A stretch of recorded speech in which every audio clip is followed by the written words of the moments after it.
La base de notre réflexion à nous, c'est l'application de l'article 13 de la Déclaration universelle des droits de l'homme adoptée par l'Organisation des Nations Unies en 1948, le 10 décembre, qui dit « Chaque être a le droit de voyager dans le pays de son choix, chaque être a le droit de retourner dans son pays d'origine ».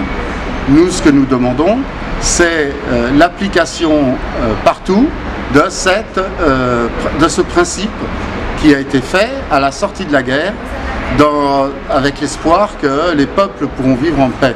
Est-ce que pour Emmaüs, ce n'est pas encore une vue de l'esprit, cette citoyenneté universelle?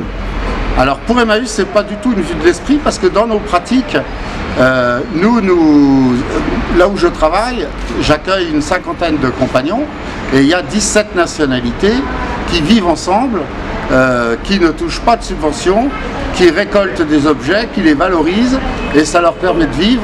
On fait de la solidarité partout, en Roumanie, au Bénin, mais Emmaüs International, c'est 37 pays, 350 groupes membres, et donc pour nous, on vit ce partage et cette citoyenneté universelle au quotidien dans nos communautés.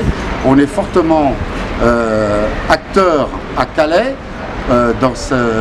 face à ce mur de la honte qui vient d'être construit pour éviter les migrations, ou encore à Lampedusa, dans cette petite île d'Italie où il y a des migrants qui viennent s'échouer tous les ans et mourir tous les ans. Pour vous, il faut donc permettre à chacun de pouvoir se déplacer librement.